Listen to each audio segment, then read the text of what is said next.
Hi, this is the video for Tuesday, March 16th. Tuesday, March 16th for AP Literature. Today we are in the second day of our The Heart of an Immense Darkness unit.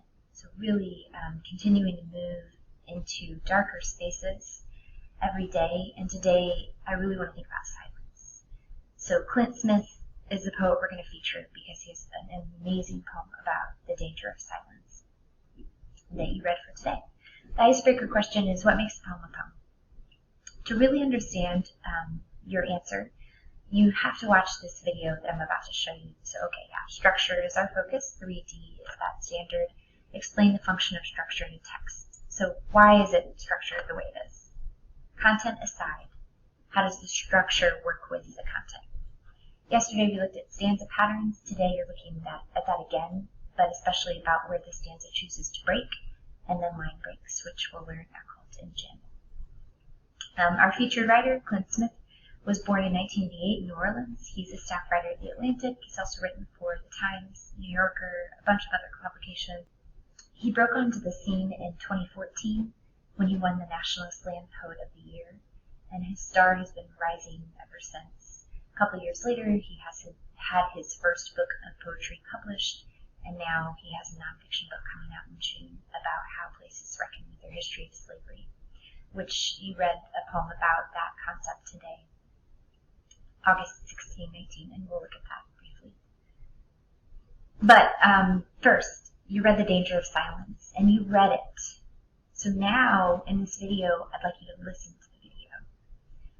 This is the way the poem is meant to be performed or heard. Reading it is a good objective as we try to move into what things look like on the page. But Clint Smith will introduce you to the idea of how a poem sounds, much more so than anything else that we've read. So if you're watching the video, go to the agenda, click on this. It's 5 minutes. It's fantastic. And then you'll be well poised to answer this question of, why is this poetry? And it absolutely is. I'm asserting that in the poem, Clint Smith moves from prose to poetry. And I'm asking your classmates to identify the moment you think he does that. Where does it become a poem? Starts like an essay, a speech, and then it becomes a poem. How does the content of the message change when he changes form? Or, put another way, how does the change of the form change the content of his message? So that's what we're really interested in today, and it's going to be a lot of discussion along the way. Here is my direct instruction. We identify poetry by its line breaks. Poetry cares about the line in a way that prose does not. Look at what I wrote here on the slide. It doesn't matter to me where the line ends. The line ends wherever I ran out of space. Poetry cares about where its lines break and where its stanzas break. When I say break, I mean the way that there's space after the words. So, here, I mean the way a sentence stops at the end of a line, an end-stopped line, the way a sentence continues across a line into the next line in Jammin', and the way a stanza ends or doesn't end. In poetry, these devices are critical. I'll show you what I mean. We're going to use this room and everything in it to illustrate the point. So, in Jammin' is when the thought, the sentence, carries over the line end. It happens immediately in this poem, where Leon Lee writes, "Lie still now, wow, I prepare for my future." This line isn't jammed. It doesn't stop at the end of the line. It does a little bit in the next few lines. While I prepare for my future, comma, the end of the thought. Certain hard days ahead, comma, when I'll need what I know so clearly at this moment, end stop. So this last line is an end stopped line. The thought completely concludes. This is the way we write poetry when we're learning how. And good poets still use it. But when you're little, or when you're learning, you try to squeeze as many syllables as you can into a line so you can end the line. You still think that the line has ultimate power in stopping the thought. And the more you grow as a poet or read other poetry, the more you realize that's arbitrary. You can stop wherever you want. So Liam Lee writes, I'm making use, enjambment, of the one thing I learned, enjambment, of all the things my father tried to teach me, full stop, the art of memory, full stop.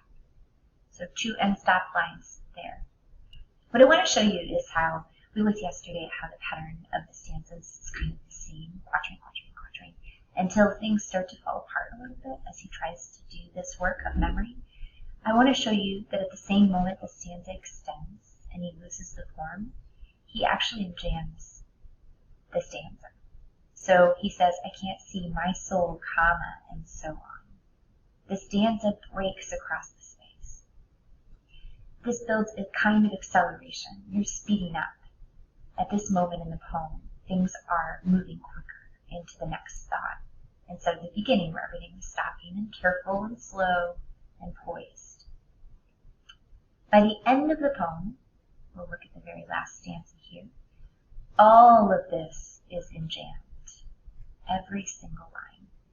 Useless, useless, your cries are song, my body's not me, no good, my idea has evaporated, your hair is time, your thighs are song, it had something to do with death, it had something to do with life. Every single one of these lines runs into the next in such an enjambed way that there is no form, just as the thoughts he has are inchoate. There are no clear, crystal thoughts in those last moments of the poem.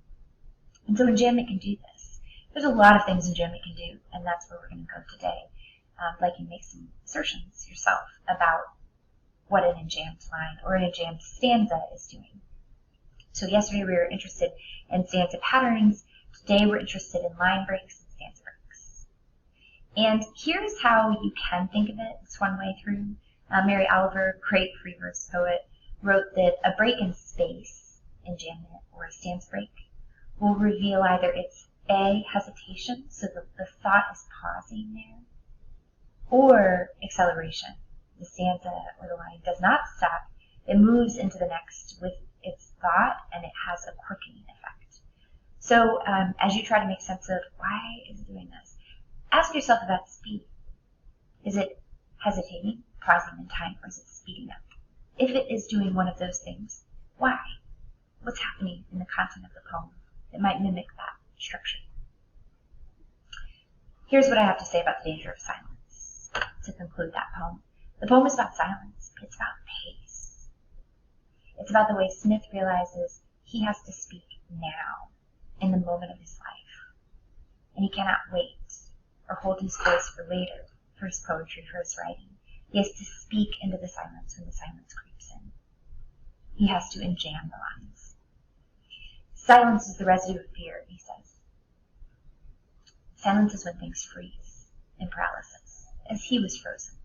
In his poem, he moves through the silence, and then he moves through the fear. The only way out is through.